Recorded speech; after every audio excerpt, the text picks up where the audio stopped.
ಕೇಕನ್ನು ನೋಡಿದರೆ ನಿಮಗೆ ಇದು ಗೋಧಿ ಹಿಟ್ಟು ಮತ್ತು ಬೆಲ್ಲದಿಂದ ಮಾಡಿರೋದು ಅಂತ ಅನಿಸುತ್ತಾ? ಎಷ್ಟೊಂದು ಸಾಫ್ಟಾಗಿ ಬಂದಿದೆ ಅಂದರೆ ತುಂಬಾ ಟೇಸ್ಟಿಯಾಗಿ ಬಂದಿದೆ, ತುಂಬಾ ಮಾಯ್ಸ್ಟಾಗಿ ಕೂಡ ಬಂದಿದೆ. ಮೈದಾ, ಎಣ್ಣೆ, ಸಕ್ಕರೆ ಏನೂ ಹಾಕ್ದೇನೆ ತುಪ್ಪ ಮತ್ತು ಗೋಧಿ ಹಿಟ್ಟು, ಬೆಲ್ಲವನ್ನು ಬಳಸಿ ಇದನ್ನು ಈಸಿಯಾಗಿ ಪಡ್ಡು ಪ್ಯಾನ್ನಲ್ಲಿ ಮಾಡ್ಕೊಳ್ಬೋದು. ಇವನ್ ಅವನ್ ಕೂಡ ಬೇಕು ಅಂತ ಏನಿಲ್ಲ. ಫಟಾಫಟ್ ಅಂತ ರೆಸಿಪಿ ಏನಂತ ನೋಡೋಣ. ಅದೆಲ್ಲದಕ್ಕಿಂತ ಮುಂಚೆ ವಿಡಿಯೋಗೊಂದು ಲೈಕ್ ಕೊಡೋದನ್ನು ಮರಿಬೇಡಿ, ಹಾಗೆಯೇ ಚಾನೆಲನ್ನು ಸಬ್ಸ್ಕ್ರೈಬ್ ಮಾಡ್ಕೊಳ್ಳಿ. ಇದು ಮಾಡೋದಕ್ಕೆ 3/4 ಕಪ್ ಆಗೋಷ್ಟು ಬೆಲ್ಲ, 3/4 ಕಪ್ ಆಗೋಷ್ಟು ಹಾಲು, 1 ಕಪ್ ಆಗೋಷ್ಟು ಗೋಧಿ ಹಿಟ್ಟು, 1/4 ಕಪ್ ತುಪ್ಪ, ಹಾಗೆಯೇ 3 ಟೇಬಲ್ ಸ್ಪೂನ್ ಆಗುವಷ್ಟು cocoa powder, 1/4 tea spoon baking soda, 1 tea spoon baking powder ಮತ್ತು ವೆನಿಲಾ ಎಸೆನ್ಸ್ 1 ಟೀ ಸ್ಪೂನ್ ಆಗುವಷ್ಟು ತೊಗೊಂಡಿದ್ದೀನಿ. ಫಸ್ಟು ಬೆಲ್ಲ ಮತ್ತು ವೆನಿಲಾ ಎಸೆನ್ಸ್ ಹಾಗೆಯೇ ಹಾಲನ್ನು ಸೇರಿಸಿ ಮಿಕ್ಸ್ ಮಾಡ್ಕೊಳ್ಬೇಕು. ನಾನಿಲ್ಲಿ ಬೆಲ್ಲವನ್ನು ಸ್ವಲ್ಪ ನೀರು ಬೆಲ್ಲ ತೊಗೊಂಡಿದ್ದೀನಿ. ನೀವು ಬೇಕಿದ್ದರೆ ಪೌಡರ್ ಬೆಲ್ಲನೂ ಯೂಸ್ ಮಾಡ್ಕೊಳ್ಬೋದು. ನಾವಿದೇ ಬೆಲ್ಲ ಯೂಸ್ ಮಾಡೋದ್ರಿಂದ ಇದನ್ನು ತೊಗೊಂಡಿದ್ದೀನಿ. ಇದಕ್ಕೆ ಸ್ವಲ್ಪ ವೆನಿಲಾ ಎಸೆನ್ಸ್ ನೀವಿದ್ದರೆ ಹಾಕ್ಕೊಳ್ಳಿ, ಇಲ್ಲ ಅಂದರೆ ತೊಂದರೆ ಇಲ್ಲ, ಹಾಗೇನೂ ಕೂಡ ಮಾಡ್ಕೊಳ್ಬೋದು.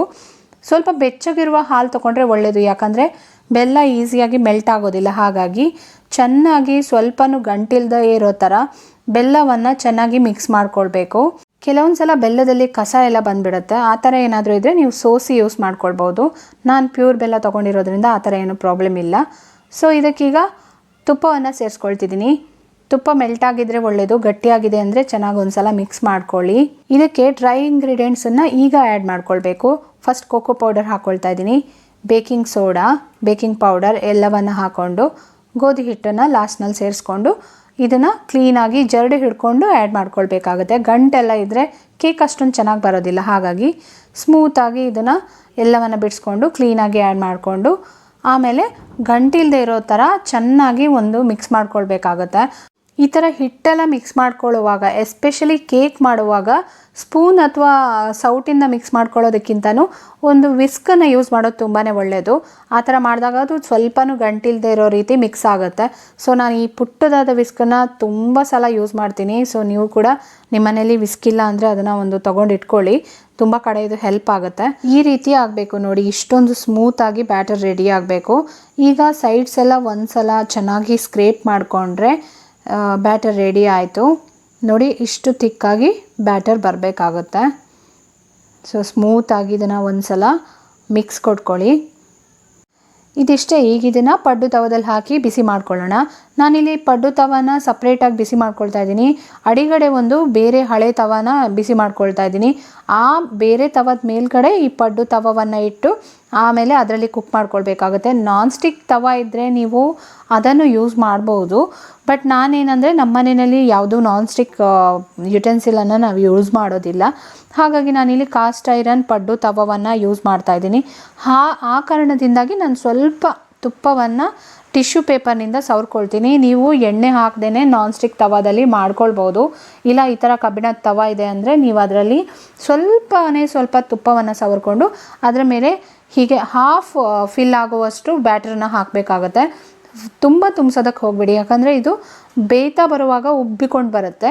ಸೊ ರೈಸ್ ಆಗೋದ್ರಿಂದ ಒಂದು ಅರ್ಧ ಬ್ಯಾಟರ್ ಅಷ್ಟೇ ಹಾಕಿದರೆ ಸಾಕಾಗುತ್ತೆ.